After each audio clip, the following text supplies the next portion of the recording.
بسم اللہ الرحمن الرحیم۔ السلام علیکم ورحمۃ اللہ وبرکاتہ۔ ناظرین کرام، حضرت مسیح موعود علیہ الصلوۃ والسلام کی کتب کے تعارف پر مشتمل پروگرام آپ کی خدمت میں پیش ہے۔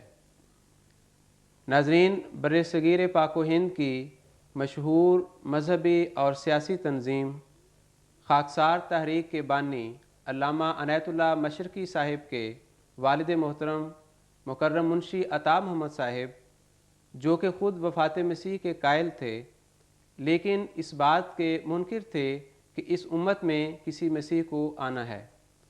انہوں نے اگست 1893 میں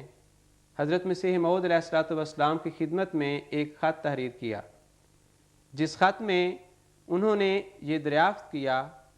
کہ اس بات کی کیا دلیل ہے کہ آپ ہی مسیح موعود ہیں، اور اسی طرح اس خط میں انہوں نے یہ بھی لکھا کہ قرآن کریم تو مسیح موعود کی آمد پر خاموش ہے، اور احادیث جس میں کہ مسیح موعود کے آنے کی پیشگوئی ہے، یہ حدیثیں بہت مدت کے بعد لکھی گئیں، اس لیے یہ ہمیں یقین کی حد تک نہیں پہنچاتی۔ اس طرح کے سوالات پر مشتمل یہ خط حضرت مسیح موعود علیہ السلام کی خدمت میں جب پہنچا تو اس خط کی اہمیت کے پیش نظر ستمبر 1893 میں آپ نے ایک کتاب شہادت القرآن لکھی۔ اس خط کے جوابات میں حضرت مسیح موعود علیہ الصلوۃ والسلام نے جو کچھ لکھا اس پر گفتگو کرنے کے لیے ہمارے ساتھ محترم مولانا مبشر احمد صاحب کانو تشریف فرما ہیں، تو ان کی خدمت میں ہم یہ درخواست کریں گے کہ اس موضوع پر کچھ گفتگو فرمائیں۔ محترم مولانا منشی عطا محمد صاحب نے یہ جو سوال اٹھائے ہیں، اس میں سب سے پہلا انہوں نے سوال یہ کیا ہے کہ مسیح موعود کی آمد جو ہے وہ حدیثوں میں مذکور ہے، اور حدیثیں بہت مدت کے بعد لکھی گئیں، اس لیے ہمیں کسی یقین کی حد تک وہ نہیں پہنچاتی۔ تو اس سوال کا جواب حضرت مسیح موعود علیہ الصلوۃ والسلام نے کیا دیا؟ حضور فرماتے ہیں کہ دنیا کی تمام قوموں میں کسی بھی بات کو جانچنے کا بہت بڑا معیار وہ قومی تواتر ہے۔ فرمایا مسیح موعود کے آنے کی خبر ابتدا سے ہی ہر زمانے ہر علاقے کے مسلمانوں میں پائی جاتی ہے۔ تمام فرقوں کی حدیث کی کتابیں اس خبر سے بھری پڑی ہیں۔ نہ صرف یہ کہ ہماری اپنی امت کا تواتر، یہود اور نصارہ کی کتابوں میں بھی آخری زمانے میں مسیح کے آنے کی خبر پائی جاتی ہے۔ پھر ہماری امت میں نہ صرف یہ کہ محدثین، صوفیاء کی کتابوں میں، اولیاء کی کتابوں میں بھی اس خبر کا تذکرہ پایا جاتا ہے۔ تو اتنے بڑے قومی تواتر کو چھوڑ دینا تمام علوم سے دستبردار ہونے کے مترادف ہے۔ فرمایا یہ بات کہ ہم احادیث کے بیان کو سرے سے ہی ناقابل اعتبار سمجھیں، یہ بات درست نہیں، کیونکہ ہمیں ہمارے دین کی ہزارہا جزیات ایسی ہیں کہ ان کی تفاصیل کا علم حدیث کی کتابوں سے نصیب ہوتا ہے۔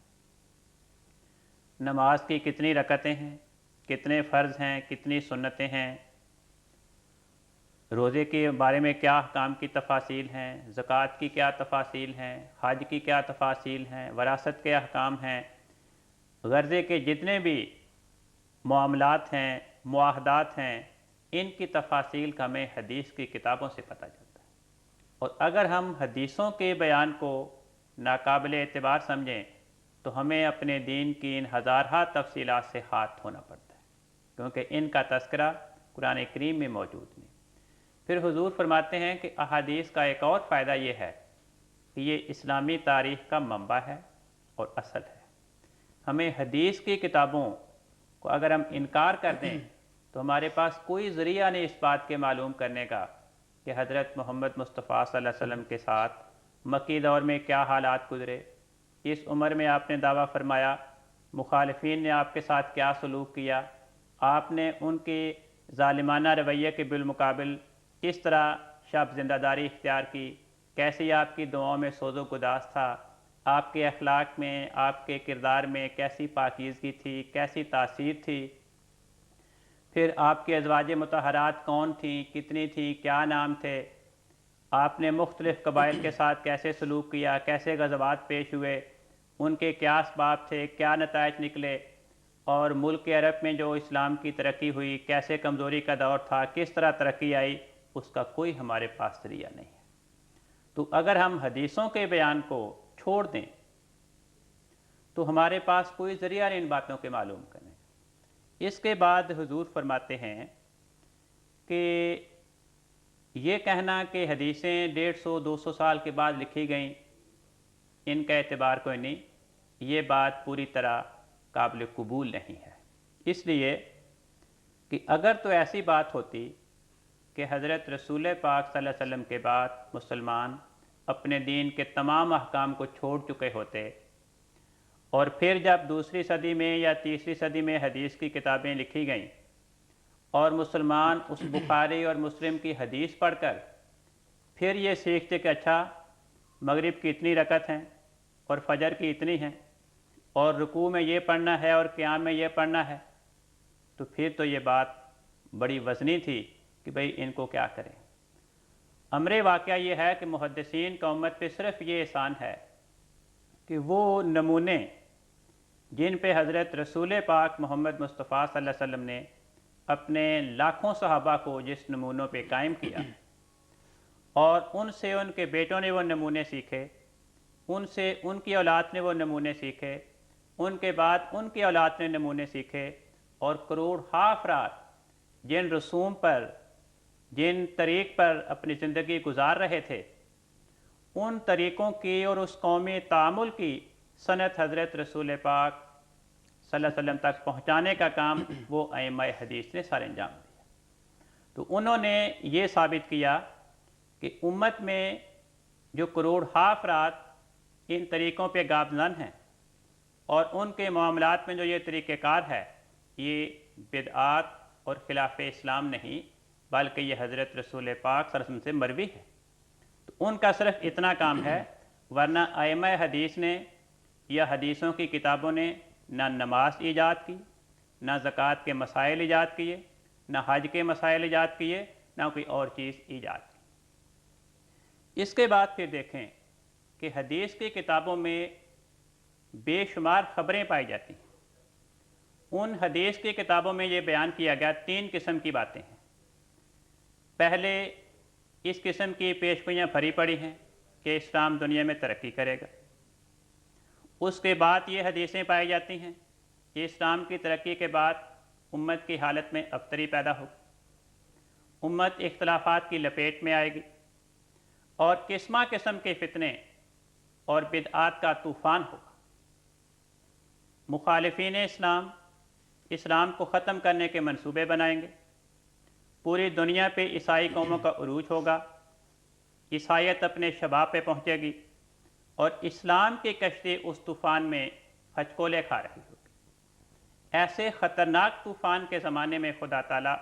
مسیح موعود کو بھیجے گا، وہ ان کی صلیب کو توڑے گا۔ یہ نہیں فرمایا کہ ان کی حکومت کو ختم کرے گا، فرمایا اس عیسائی سلطنت کی صلیب کو توڑے گا، یعنی ان کے دینی اعتقادات کی تردید کرے گا، اور اسلام کی شوکت دوبارہ دنیا میں قائم کرے گا۔ اب جس ترتیب سے یہ باتیں بیان کی گئیں کہ سب سے پہلے اسلام میں ابتری آئے گی، امت زوال کا شکار ہوگی، فتنوں کی لپیٹ میں آئے گی، اس کے بعد مسیح موعود کا ظہور ہوگا اور اسلام پہ دوبارہ بہار کا سماں آئے گا۔ حضور فرماتے ہیں کہ جن پیش گوئیوں میں 2 باتیں بیان کی گئیں،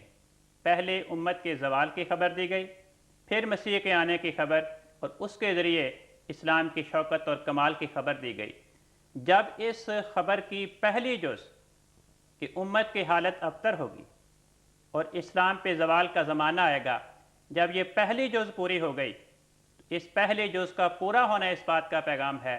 کہ دوسری جز بھی یقیناً پوری ہوگی۔ جب دنیا نے عیسائی سلطنت کا عروج دیکھ لیا، عیسائی مذہب کی شوکت اور اس کے اقبال کا زمانہ مشاہدہ کر لیا، تو پھر جب اس شوکت عیسائیت کے زمانے میں جس مسیح نے آ کر اسلام کی کشتی کو کنارے لگانا ہے، اسلام کو ایک نئی زندگی سے روشناس کرانا ہے، وہ خبر بھی یقیناً پوری ہوگی۔ چنانچہ انہی حدیثوں میں یہ خبر دی گئی ہے کہ مسیح کا زمانہ ایسا ہوگا کہ اس زمانے میں بڑی بڑی تیز رفتار آرام دہ سواریاں ایجاد ہو جائیں گی، اور وہ اونٹنی جس پہ عربوں کا مدار ہے، اس کی حیثیت اس زمانے میں حقیر ہو جائے گی۔ اونٹنی سفر کی ضروریات کے لیے اس کا استعمال ترک ہو جائے گا سوائے شاذ و نادر کے، اور فرمایا کہ یہ کام مسیح موت کے زمانے میں ہوگا۔ اب یہ خبر جو حدیث میں پیش کی گئی وہ خبر پوری ہو گئی۔ اگر وہ خبر پوری ہو گئی ہے تو پتہ چلا کہ مسیح موت کے آنے کی خبر برحق ہے۔ پھر عجیب بات ہے کہ اسی پیش گوئی کی تصدیق قرآن کریم نے فرمائی۔ حدیث نے بتایا کہ اونٹنے کی سواری کا متروک ہونا یہ مسیح موت کے زمانے میں ہوگا۔ قرآن کریم نے بھی خبر دی ایک زمانہ ایسا آئے گا وَإِذَا الْإِشَارُ عُطِّلَتْ،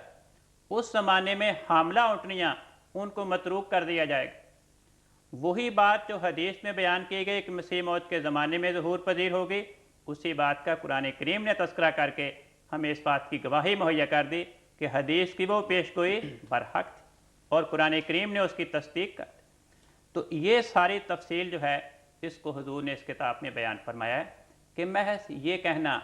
کہ چونکہ مسیح کے آنے کی خبر حدیث کی کتابوں میں پائی جاتی ہے اور حدیثیں قابل اعتبار نہیں، یہ بات درست نہیں ہے، کیونکہ جو پیش گوئی جتنی تفصیل کے ساتھ بیان کی گئی، اس پیش گوئی کا پہلا حصہ کہ اس طرح زوال آئے گا، اس قسم کے فتنے آئیں گے، اس قسم کے حوادث اور ہولناکیاں آئیں گی، اگر وہ پورا ہو چکا ہے، اگلا حصہ کہ مسیح آئے گا اور امت کو فتنوں سے نجات دے گا، وہ بھی بہرحال پورا ہونا تھا۔ اس لیے ہم ان پیش گوئیوں کا انکار نہیں کر سکتے۔ جزاکم اللہ حسن الجزا۔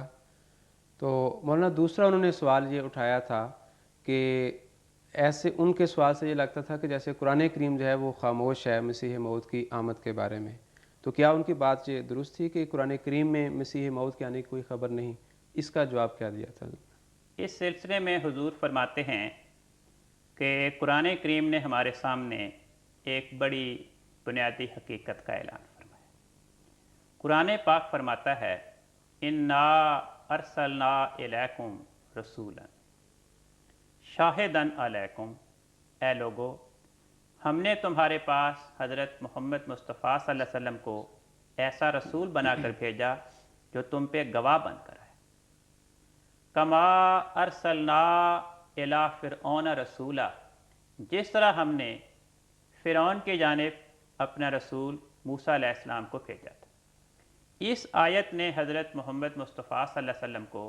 حضرت موسیٰ علیہ السلام کا مثیل قرار دیا۔ دونوں سلسلوں کی آپس میں مماثلت اس بات کا تقاضا کرتی ہے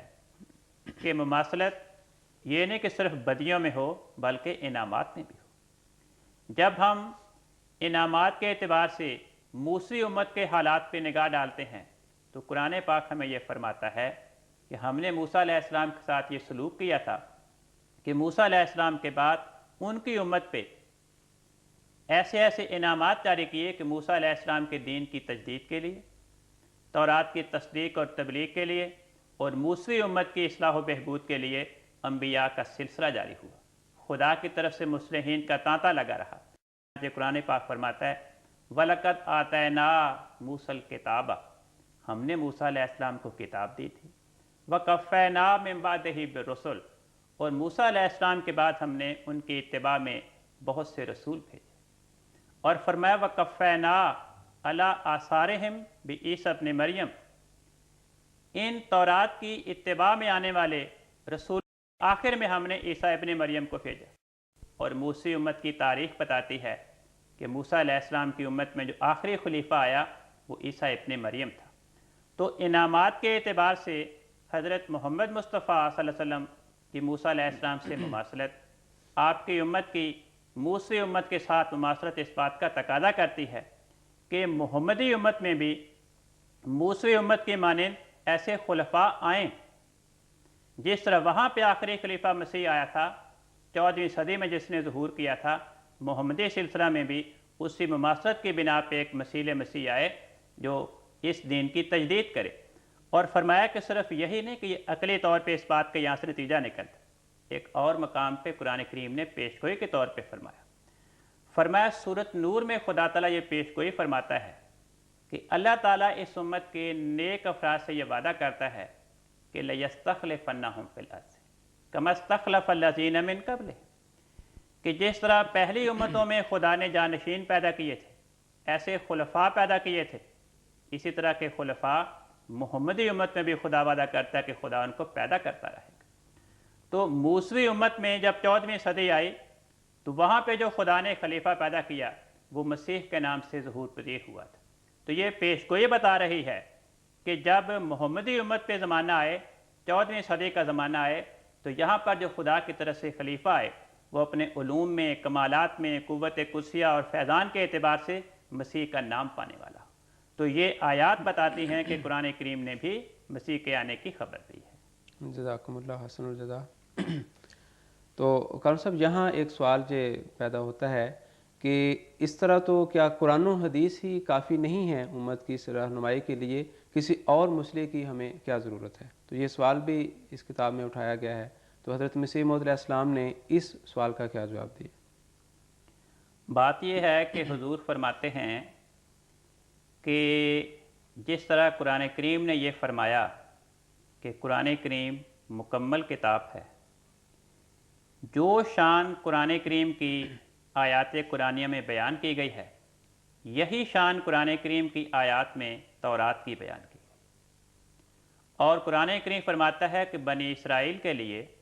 تورات بھی مکمل تھی، اس میں ہر چیز کی تفصیل پائی جاتی تھی۔ اس کے باوجود قرآن کریم فرماتا ہے کہ باوجود کہ تورات بنی اسرائیل کے لیے مکمل تھی، اس کے باوجود تورات کے بعد اسرائیلی امت کی تجدید کے لیے، ان کی رہنمائی کے لیے، تورات کی تائید اور تصدیق کے لیے، تورات کے مسائل کی یاد دہانی اور تجدید کے لیے بنی اسرائیل میں موسیٰ علیہ السلام کے بعد مسلسل انبیاء آتے رہے۔ تو اس آیت نے ہمیں یہ بتایا کہ قرآن کریم کا مکمل کتاب ہونا اور اس کا ہمیشہ ہمیش کے لیے محفوظ رہنا قرآن کریم کی تائید اور تصدیق کے لیے کسی مصلح کے آنے کے راستے میں رکاوٹ نہیں بن سکتا۔ اب دیکھیں، یہی جو منشی صاحب کہتے ہیں کہ قرآن کریم کی حفاظت کا وعدہ ہے، اس لیے ہمیں کوئی ضرورت نہیں ہے۔ بات یہ ہے کہ حفاظت سے کیا مراد ہے؟ حفاظت قرآن کریم کی دو طرح پہ ہو سکتی ہے، ایک تو الفاظ کی حفاظت اور ایک قرآن کریم کے حقائق اور معارف اور قرآن پاک کے مطالب اور قرآن کریم کی تاثیرات کی حفاظت۔ اگر محض حفاظت الفاظ ہو لیکن حفاظت مطالب، حفاظت معانی، حفاظت فوائد اور حفاظت تاثیرات نہ ہو تو محض الفاظ کی حفاظت کوئی فائدہ نہیں دے سکتی۔ تو یہ حفاظت کا وعدہ ہی بتاتا ہے کہ جس طرح تورات کی حفاظت کے لیے جس زمانے تک تورات کی تعلیم تھی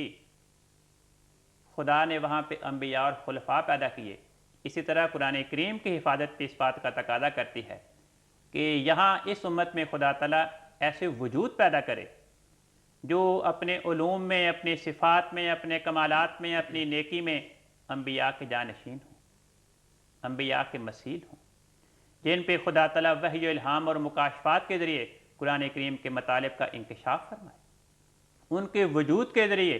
لوگوں پہ ایسا اثر ہو کہ وہ قرآن کریم کی جانب کھینچے چلے آئیں، ان کے ذریعے قرآن کریم کے کمالات کا اظہار ہو۔ اسی لیے خدا نے آیت استخلاف میں وعدہ فرمایا کہ جیسے پہلی امتوں میں خدا کی طرف سے خلفاء آتے رہے، امت محمدیہ میں بھی خلفاء آتے رہیں گے۔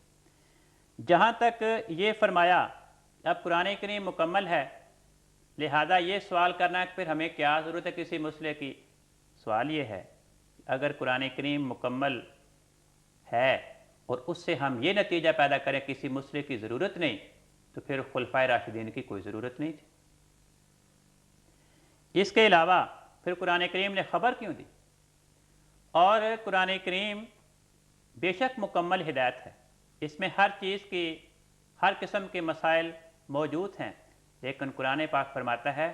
کہ قرآن کریم کے باریک مسائل تک ادراک وہ بھی خاص افراد کو ہوتا ہے۔ فرمایا لا یمسہ الا المطہرون، ایسے افراد جن کے دلوں کو خدا نے اپنے ہاتھ سے پاک کیا ہو، ان کے سوا اور کسی انسان پہ قرآن کریم کے باریک مطالب اور گہرے حقائق کا انکشاف نہیں ہوتا۔ تو ایسے افراد کا آنا ضروری ہے۔ پھر دیکھیں قرآن کریم نے خود ہمیں دعا سکھائی۔ قرآن پاک فرماتا ہے کہ تم دعا کرو اہدنا الصراط المستقیم صراط الذین انعمت علیہم، اے خدا ہمیں تو سیدھے رستے پر چلا، ان لوگوں کا رستہ جن پہ تو نے انعام کیا تھا۔ رستے پہ چلنے کا مقصود کیا ہوتا ہے؟ کہ وہ جہاں پہ رستہ جا رہا ہے وہاں پہ ہم پہنچ جائیں۔ تو انعام یافتہ افراد جس کی تفسیر قرآن کریم نے یہ بیان کی کہ وہ انبیاء، صدیق، شہداء اور صالحین تھے، یہ دعا سکھانا امت محمدیہ کو خدا تعالیٰ کا بتاتا ہے کہ ہمیں خدا تعالیٰ انبیاء بنائے گا، صدیقین کے مقام پہ فائز کرے گا، شہداء اور صالحین کے مراتب عطا کرے گا۔ تو یہ دعا اگر خدا نے مقبول ہی نہیں کرنی اور اس دعا کے نتیجے میں ایسے افراد خدا نے امت میں پیدا ہی نہیں کرنے، تو اس دعا کا سکھانا بیکار قرار پائے گا۔ اسی لیے قرآن کریم خود ہمیں بشارت دیتا ہے، فرمایا پیشگوئی کے طور پر، فرمایا والذین جاہدوا فینا، جو لوگ ہمارے راستے میں مجاہدات کریں گے، کوشش کریں گے، نیکی کے میدانوں میں آگے سے آگے قدم رکھیں گے، فرمایا لنہدینہم سبلنا، ہم انہیں اپنے رستوں کی ہدایت دیں گے، ہم انہیں وحی و الہام اور مکاشفات کے ذریعے اپنے سلوک کے مناظر سے آگاہ کریں گے۔ تو اس آیت نے سب سے پہلے ہمیں بشارت دے رکھی،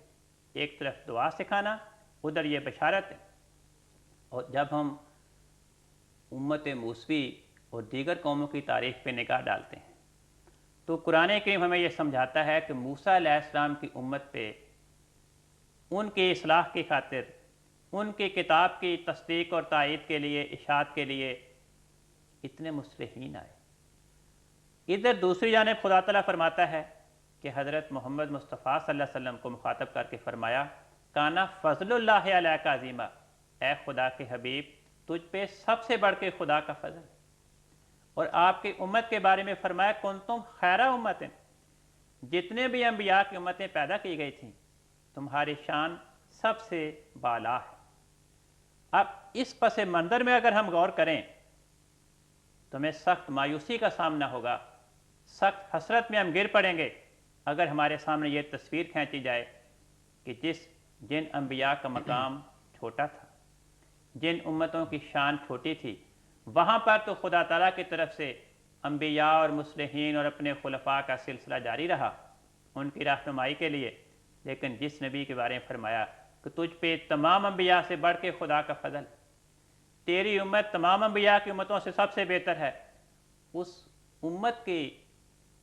روحانی پیاس بجھانے کے لیے خدا نے کوئی انتظام نہیں کیا، تو یہ بات ایک حسرت کا ماحول پیدا کرتی ہے۔ تو ان چیزوں کو اگر ہم نگاہ میں رکھیں تو اس سوال کی حقیقت ہمارے سامنے کھل جاتی ہے۔ جزاکم اللہ احسن الجزا۔ آج کے اس پروگرام کے آخری سوال کی طرف ہم آتے ہیں۔ منشی صاحب نے حضور سے ایک یہ سوال بھی کیا تھا کہ اس بات کی کیا دلیل ہے کہ آپ ہی مسیح موعود ہیں؟ تو حضور نے اپنے مسیح موعود ہونے کے جو دلائل اس کتاب میں بیان فرمائے ہیں ان کا کچھ حصہ آپ بتائیں۔ حضور نے اس سلسلے میں فرمایا ہے کہ سب سے بنیادی بات وہ وقت اور زمانہ ہے، کیونکہ حدیثوں میں بیان کیا گیا،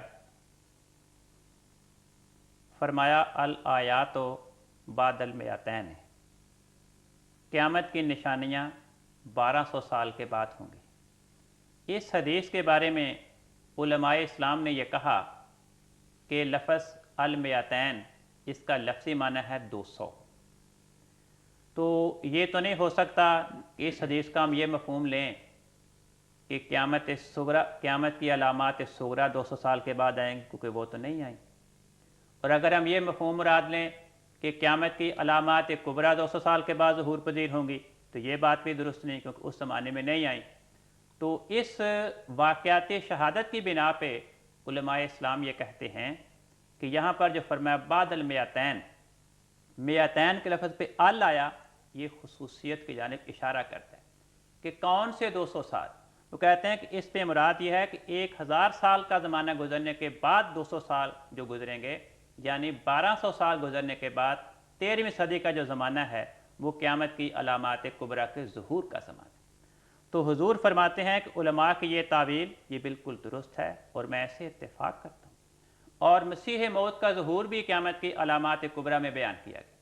تو اس حدیث نے بتایا کہ مسیح موت کے ظہور کا زمانہ وہ 13ویں صدی ہوگی، جس میں قسمہ قسم کے فتنہ رونما ہوں گے۔ اور حضور فرماتے ہیں کہ دیکھیں ہمارا مشاہدہ یہ ہے کہ اس 13ویں صدی کا جب زمانہ آیا تو عیسائی سلطنت کو خدا نے اتنا عروج دیا کہ پوری دنیا پہ وہ چھا گئی، اور مسلمان حکومتیں یکے بعد دیگرے وہ ختم ہوتی چلی گئیں، اور عیسائیت کے قدموں میں وہ گرتی چلی گئیں، اور ہر طرح کے جو مفاسد تھے وہ امت کے عوام میں اور امت کے علماء میں ظہور پذیر ہوئے۔ تو امت کی یہ ابتری کی کیفیت اور ہمارا یہ مشاہدہ بتا رہا ہے کہ علماء اسلام نے اس حدیث کی جو تعویل کی، اس کا مفہوم یہ ہے کہ قیامت کی علامات کبریٰ کے ظہور کا زمانہ 13ویں صدی ہے، وہ بالکل درست ہے اور یہ زمانہ ایسا ہی ہے۔ پھر حضور نے فرمایا کہ حدیث میں بیان کیا گیا تھا کہ صحیح مسلم کی حدیث ہے کہ وَلَا يُتْرَكُنَّ الْقِلَاسُ فَلَا يُسْعَى عَلَيْهَا، کہ مسیح موت کے ظہور کے زمانے میں اونٹنیوں کی سواری یہ متروک ہو جائے گی،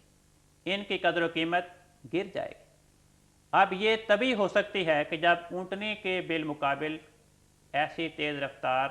آرام دہ سواریاں ایجاد ہو جائیں۔ تو فرمایا کہ اس زمانے میں ان تیز رفتار سواریوں کو ایجاد کر کے، ریل کو ایجاد کر کے خدا نے بتا دیا کہ یہی زمانہ مسیح موت کے ظہور کا زمانہ ہے۔ اس کے علاوہ حضور فرماتے ہیں کہ اب یہ ادھر پیش گوئی کی صحیح مسلم میں کہ مسیح موت کے ظہور کے زمانے میں اونٹنی کی سواری ترک کر دی جائے گی، ادھر قرآن کریم نے پیش گوئی کی کہ وَإِذَا الْإِشْعَارُ عُطِّلَتْ، حاملہ اونٹنیاں ان کو چھوڑ دیا جائے گا۔ حضور نے فرمایا کہ اس آیت نے اس حدیث کی پیش گوئی کی تصدیق کر کے بتا دیا کہ یہاں پر بھی مسیح موت کے زمانے کی علامات بیان کی گئی، اور یہ لفظ کہ حاملہ اونٹنی، حمل کے لفظ نے بتایا کہ جو علماء یہ کہتے ہیں کہ یہ علامات قیامت کے دن پوری ہوں گی، انہیں غلطی لگی ہے، کیونکہ قیامت کے دن تو فنا کا زمانہ ہے، وہ حمل کا زمانہ نہیں ہے۔ حمل کا زمانہ وہ دنیا کا زمانہ ہے جو قیامت سے پہلے آئے گا، اسے ہم قرب قیامت تو کہہ سکتے ہیں، زمانہ قیامت نہیں کہہ سکتے۔ تو حضور نے فرمایا کہ اس میں بشارت دی گئی کہ جو مسیح موت کے ظہور کا زمانہ ہوگا اس میں تیز رفتار سواریاں ایجاد ہوں گی، اور اونٹنے کی سواری یہ سوائے شاذ و نادر کے اس کا استعمال متروک ہو جائے۔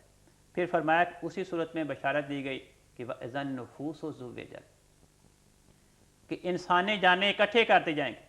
فرمایا اس میں یہ پیش گوئی کی کہ وہ زمانہ ایسا ہوگا کہ ڈاک کے اعتبار سے، عام درفت کے وسائل کے لحاظ سے مختلف قوموں، مختلف علاقوں کے آپس میں تعلقات قائم ہو جائیں اور ان کا آنا جانا شروع ہو جائے۔ فرمایا کہ وَإِذَا الْبِحَارُ فُجِّرَتْ،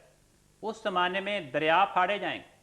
تو فرمایا کہ اس میں یہ خبر دی گئی کہ مسیح موت کے زمانے میں نہریں کثرت سے نکلیں گی اور کاشتکاری کثرت سے ہوگی۔ فرمایا یہ علامتی پوری ہو چکی۔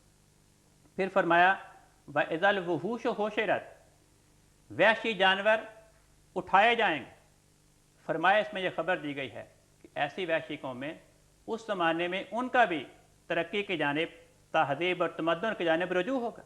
اور وہ بھی ترقی کی جانب رواں دواں ہوں گے۔ تو فرمایا ان علامات نے بتایا کہ یہ زمانہ مسیح موت کے ظہور کا زمانہ ہے، اور اس زمانے میں میرے سوا اور کسی نے دعویٰ نہیں کیا۔ تو جب زمانہ آ گیا اور میرے سوا کوئی دعوے دار نہیں، تو پھر مجھے ہی سچا تسلیم کرنا پڑے گا۔ پھر فرمایا کہ اولیاء کے مکاشفات بھی ہیں۔ حضور نے بطور مثال حضرت میاں گلاب شاہ صاحب مجذوب جو لدھیانے کے علاقے میں تھے، ان کی گواہی پیش کی ہے کہ میرے ظہور سے، میرے دعویٰ سے پہلے خدا ان کو خبر دی۔ انہوں نے اپنے مریدوں کو بتائی کہ عیسیٰ پیدا ہو گیا ہے، جوان ہو گیا ہے، اور بٹالے کے قریب وہ قادیان میں ہے، وہ لدھیانے میں آئے گا، اور علماء اس کی مخالفت کریں گے۔ تو فرمایا کہ اس نے یہ بتایا، اس کو خدا نے خبر دی۔ اس کے علاوہ حضور فرماتے ہیں کہ